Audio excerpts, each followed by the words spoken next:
লজ্জা যদি তোমাদের ভিতরে থাকতো বাবা, এই ঘরের নারীরা সেজে গুজে বাজারে বাজারে ঘুরতে না। তাহলে যে কটা রাস্তায় ঘুরতে সব পাকা ইমানদার, তাই তো? কথা বলেন, সব টেনশনে পড়ে গেছেন নাকি? দাওয়াত করেছেন ভালোবেসে, ধোঁকা দিতে আসিনি আপনাদের।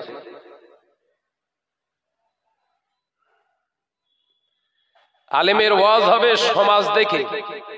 সমাজ দেখে মানে কিরাম দেখা? হাওয়ার সঙ্গে তাল মেলাবে নাকি? কথা বলে না তো, হাওয়ার সঙ্গে তাল মেলাবে। যেরকম দূর অবস্থা দেখবে সেই দূর অবস্থার পরিপ্রেক্ষিতে ঝাপটা মারবে, এর নাম আলেম। ওরা করছে করুক গে, যা বললি কিছু হয়তো দাওয়াত দেবে না। এ আলেম না, ধান্দাবাজ, কথা বোঝে না।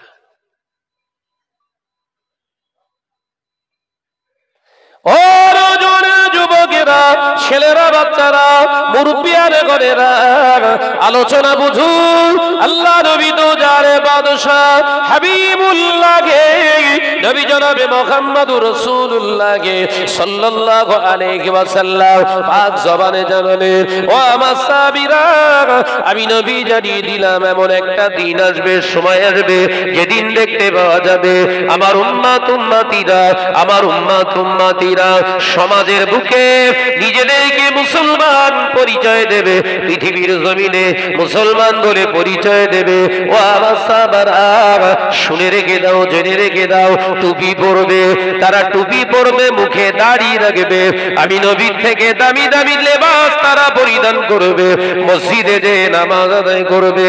ও আমার সাহাবারা, ওই মসজিদ ভর্তি নামাজি মুসল্লিদের ভিতরে ইমানদার খুঁজে পাওয়া যাবে না, ইমানদার খুঁজে পাওয়া যাবে না।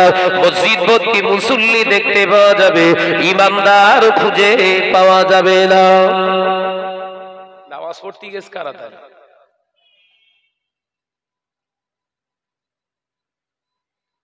টুপি আছে, দাড়ি আছে, জুব্বা আছে, পিরান আছে, বিরাট বড় পাগড়ি আছে।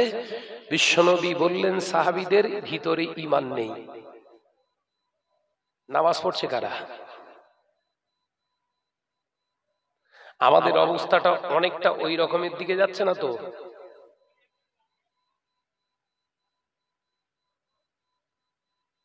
বললে বলে শাহনাজ ভাই বিরাট হার্ড হার্ড কথাবার্তা বলে, শক্ত শক্ত কথা।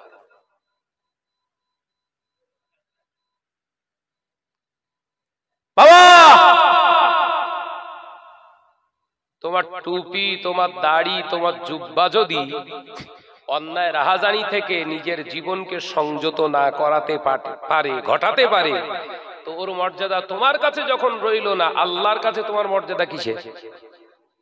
কথা বোঝে না তো?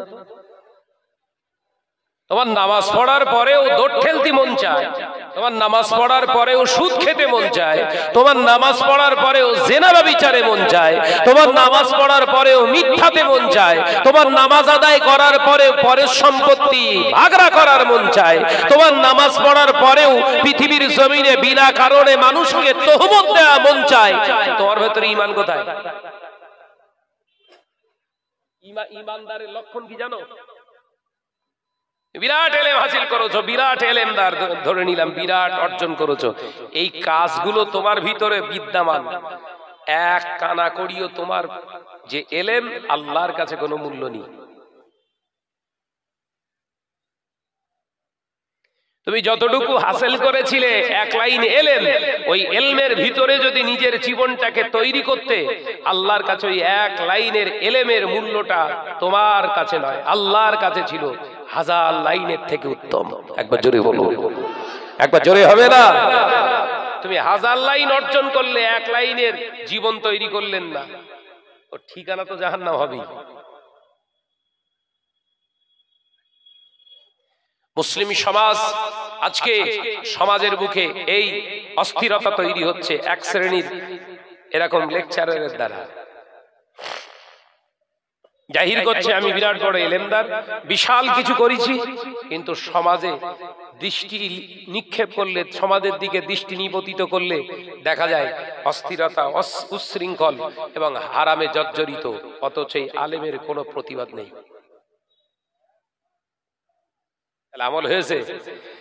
নামাজ পড়ার নাম শুধু ইবাদত না, রোজা করার নাম শুধু ইবাদত নয়, হজ করার নামে শুধু ইবাদত নয়, যাকাত দেওয়াটা শুধু ইবাদত নয়, অন্যায়ের প্রতিবাদ করাটাও হলো ইবাদত।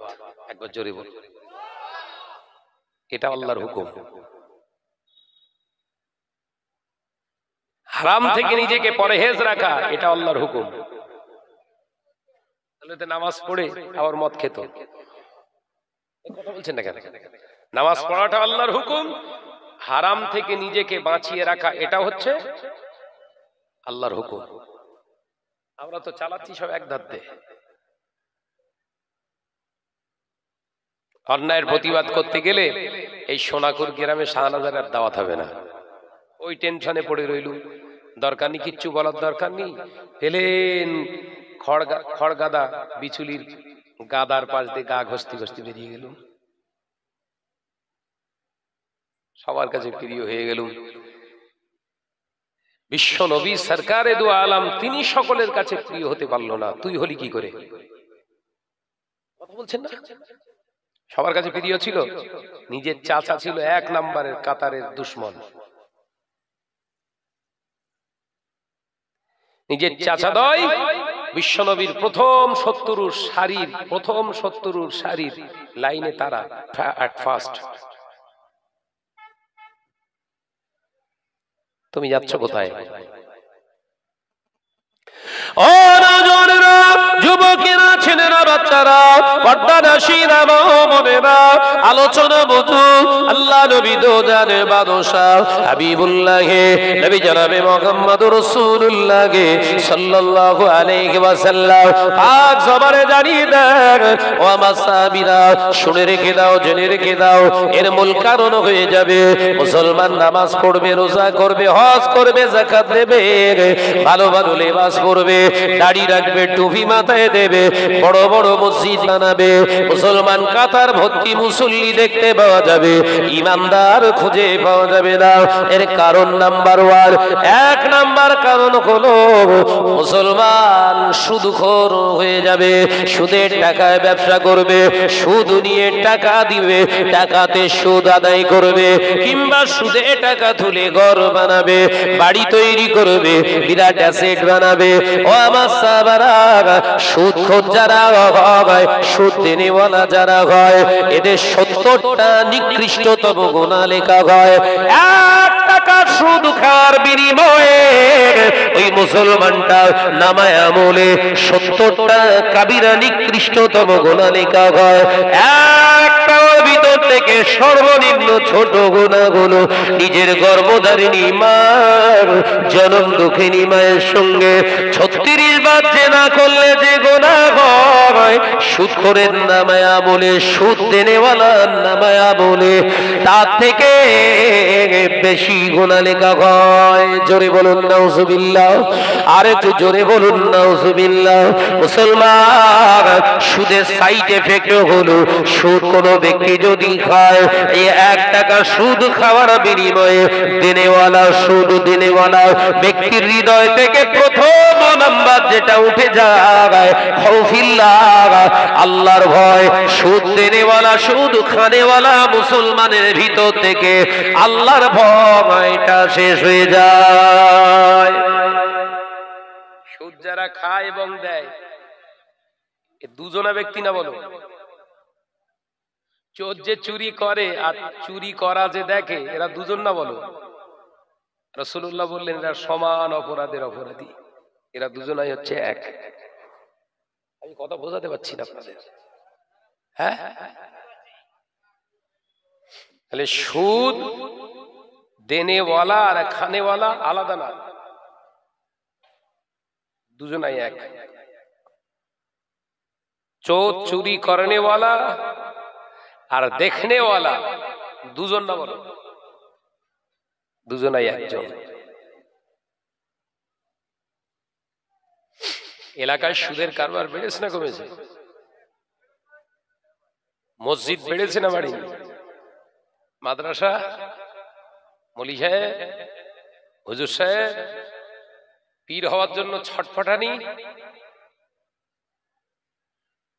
যে সমাজে 95% সুদের কারবারি, সেই সমাজে পীরে হওয়ার হুড়োহুড়ি। তাহলে চিন্তা করতে হবে আসল মুরিদ কার।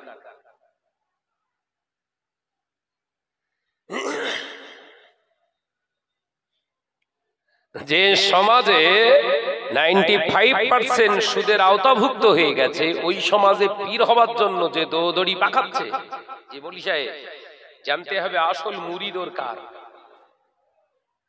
কারা ওর মুরিদ। দাদা হুজুর পীর কেবলা নিজে থেকে কোনোদিন জাহির করেননি আমি পীর। পাঁচ হুজুর কেবলা নিজে থেকে জাহির করেননি আমি পীর।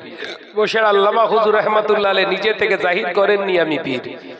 সমাজের আল্লাহ ওয়ালা মুহাক্কিক আলেমে দ্বীন এবং কামেলিয়াত অর্জন করেনি ওয়ালা বান্দারাই ঠিক করেছিলেন ইনিই হলেন আল্লাহর ওলি।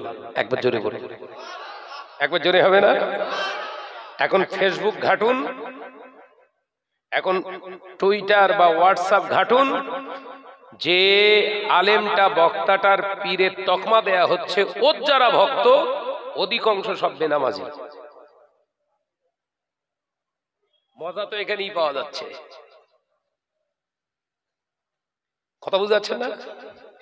অধিকাংশ যারা ভক্ত বেরিয়েছে, চাটা ভক্ত কিছু বেরিয়েছে, সেই আলেমটাকে, সেই বক্তাটাকে পীর বলে গণ্য করার, সমাজে সমাদৃত করার পরিকল্পনা বিরাট একটা চালাচ্ছে। খেয়াল করে দেখুন, অধিক অংশ তার যত ভক্ত সব সুদের সঙ্গে বেশি জড়িত। আর দাদা হুজুর পীর কেবলাকে কারা পীর বলেছিলেন? একজন নামাজি, দাড়িওয়ালা, পরহেজগার, হাক্কানি আলেমে দ্বীন। একবার জোরে বলুন, একবার জোরে বলেন। তানারাই স্যাটিসফাই, তানারাই সার্টিফিকেট দিয়েছিলেন। আর আপনার বাংলা আসামের নয়নের মণি, যুগ সংস্কারক, 19-বিংশ শতাব্দীর শ্রেষ্ঠ আলেমে দ্বীন আবু বকর সিদ্দিক রাহমাতুল্লাহি আলাইহি হলেন যুগ শ্রেষ্ঠ একজন, শুধু আলেমে দ্বীন নয়, আল্লাহর কামিলিয়াত অর্জন করেনি ওয়ালা একজন আল্লাহর ওলি। একবার জোরে বলো, একবার জোরে বলেন।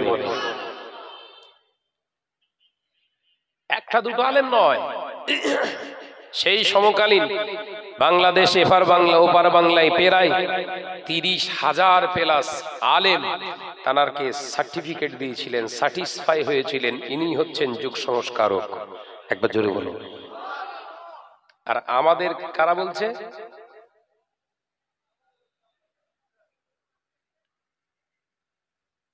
সাজা যায় হতে গেলে না, হতে গেলে হারাম জিনিসগুলো জীবন থেকে ঝেঁটা মেরে তাড়াতে হয়।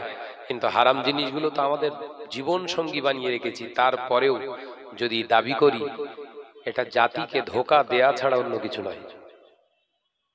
এ কথা ঠিক না ভুল জোরে বলে?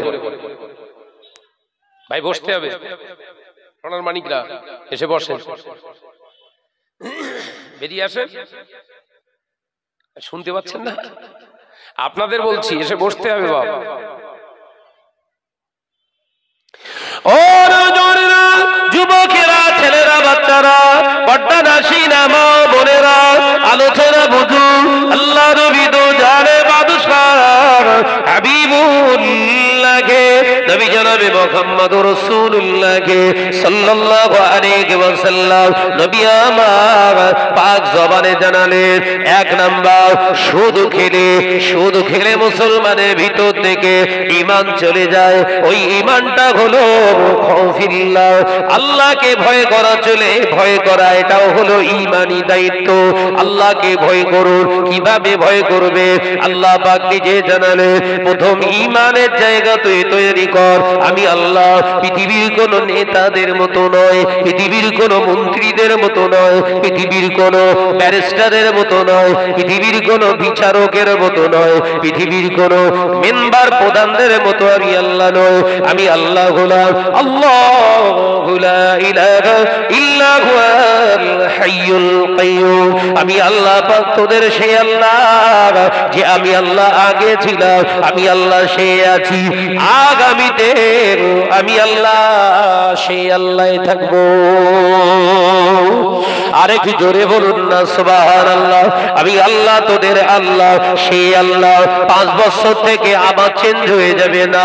আমি আল্লাহ আগেও যেমন ছিলাম এখনো আছি, আগামীতেও আমি আল্লাহ থাকবো। ওরে আমার বান্দারা, দুনিয়ার নেতা মন্ত্রী, দুনিয়ার পেশোদের খাবার প্রয়োজন হয়, বিশ্রামের প্রয়োজন হয়, ঘুমানোর প্রয়োজন হয়। আমি আল্লাহ পাক জানিয়ে দিলাম লা তাখুযুহু সিনাতু ওয়ালা নাওম। না না বান্দা, আমি আল্লাহ আমার ঘুমের দরকার হয় না, আমি আল্লাহ পাক আমার বিশ্রামের প্রয়োজন হয় না। লা তাখুযুহু সিনাতু ওয়ালা নাওম। ঘুম কোনদিন আমাকে স্পর্শ করতে পারেন না। একবার জোরে হবে না? আমি আল্লাহ হলাম তোদের সেই আল্লাহ, ওই 5 বছর নেতাগিরি করে আবার চেঞ্জ হব সে আল্লাহ না আমি। সুবহানাল্লাহ বলেন। তাহলে কোন আল্লাহর প্রতি ঈমান এনেছি আমরা? আল্লাহু লা ইলাহা ইল্লা হুয়াল হাইয়ুল কাইয়্যুম। যে আল্লাহ ছিলেন, আছেন, থাকবেন। একবার জোরে বলুন। কোন আল্লাহর প্রতি ঈমান এনেছি? লা তাখুযুহু সিনাতু ওয়ালা নাওম। বিশ্রামের, ঘুমানোর কিছুই তার প্রয়োজন হয় না। তাহলে ভয় করবেন কার? যার হায়াতের সীমা আছে, ঘুমের দরকার আছে, বিশ্রামের দরকার আছে, খাওয়া দাওয়ার দরকার আছে, তারে ভয় করবেন? জোরে বলেন। তারে ভয় করা যাবে? ভয় করতে হবে কার? যিনি ছিলেন, আছেন, থাকবেন, ঘুমানোর দরকার হয় না, খাবার দরকার হয় না, বিশ্রামের দরকার হয় না, তিনি আমার রব। ভয়টা তাকেই করতে হবে। এটা হচ্ছে ঈমান। একবার জোরে বলুন। আপনারা বলুন। তাহলে বাজারে যে সমস্ত মানুষগুলো ঘুরছে, ওরা আল্লাহকে ভয় করেছে কিনা?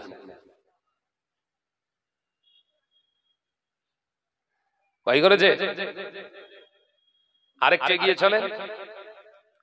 আমার আল্লাহ পাক জানিয়ে দিলে, ওরে আমার বান্দা, আমি আল্লাহ পাক তোকে জানিয়ে দিলাম, শুনে রেখে দে, জেনে রেখে দে। আমার প্রতি ঈমান তোরা এনেছে, আমি আল্লাহ সম্পর্কে অকিবল হ। আমি আল্লাহ পাক তোদেরকেও জানিয়ে দিচ্ছি, শোন। না না না, আমার কথা হয়তো তোরা উড়িয়ে দেওয়ার চেষ্টা করবি। আমি আল্লাহ সবুত নিয়ে কথা বলি, আমি আল্লাহ আদাল্লাহ দিয়ে কথা বলি।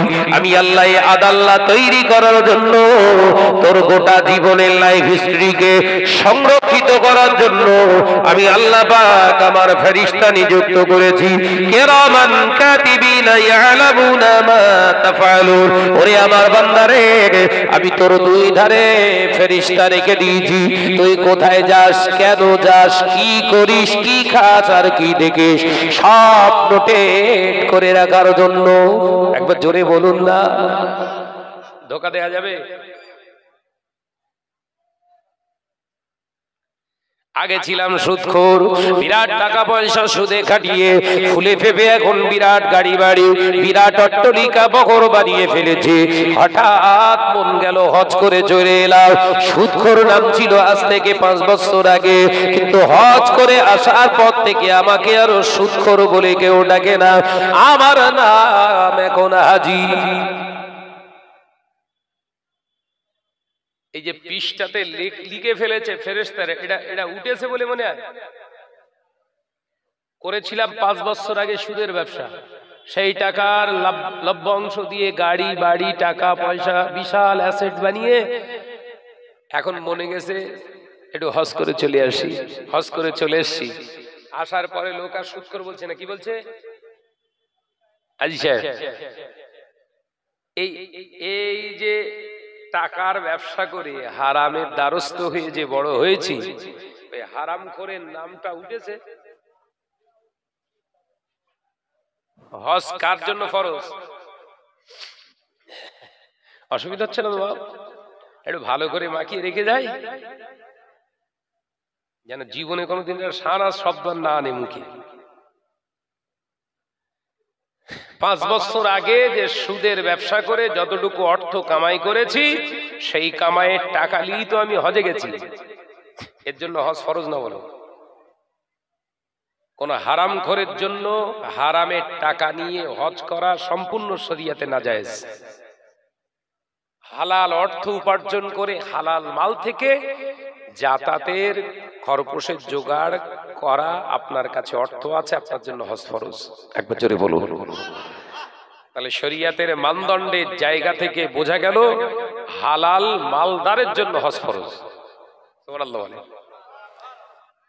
দুই ব্যক্তির জন্য হজ ফরজ নয়, হারামখোরের জন্য আর গরীব যারা, এদের জন্য হজ ফরজ নাই।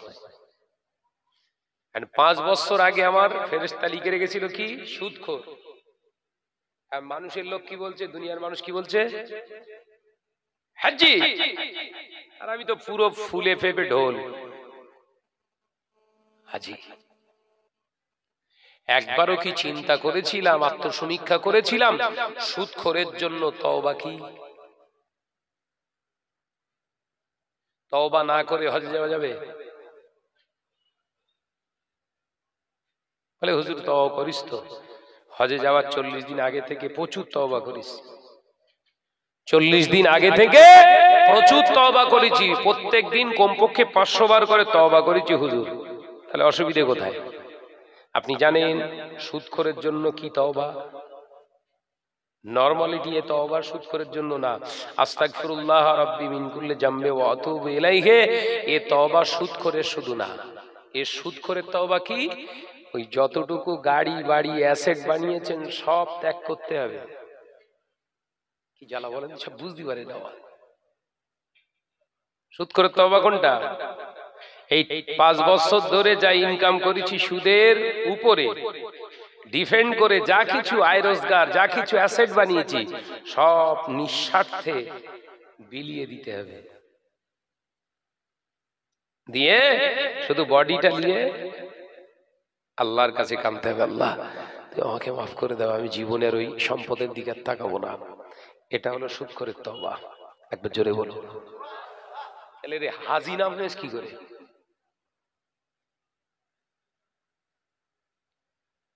আলোচনা বুঝতে পারছেন তো নাকি? এতে এখন কেউ ওরে বলে না হারামখোর। কি বলে? আরে বাপ রে বাপ, মাথা গরম একদম।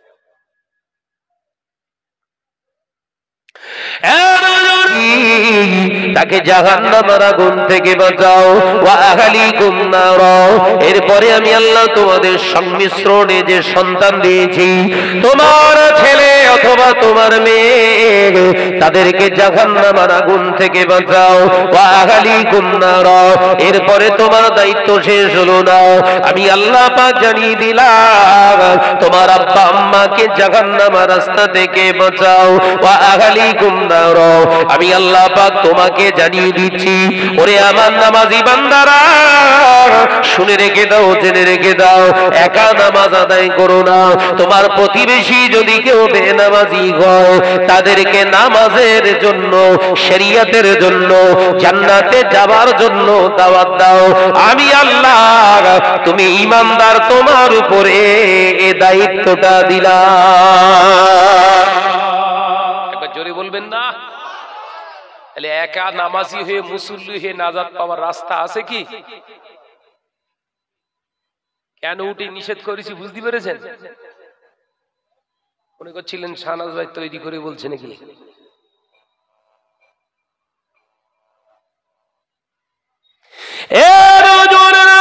যুবকেরা, ছেলেরা, বাচ্চারা, পর্দানাশীনা মা বোনেরা, আলোচনা বুঝুন, রাগ করবেন না।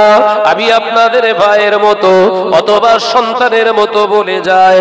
আল্লাহ নবী পাক জবানে জানিয়েছিলেন, বাবা সাহাবীরা, আমি রাসূলুল্লাহ সাল্লাল্লাহু আলাইহি ওয়াসাল্লাম পাক জবানে জানিয়ে দিলাম, ক্বালা রাসূলুল্লাহ সাল্লাল্লাহু আলাইহি ওয়াসাল্লাম, আল হায়াউ শুবাতুম মিনাল ঈমান, লজ্জা হলো ঈমানের একটি শাখা। ওয়া মাসাবারা, শুনে রেখে দাও, হায়া হলো, লজ্জা হলো ঈমানের একটি শাখা।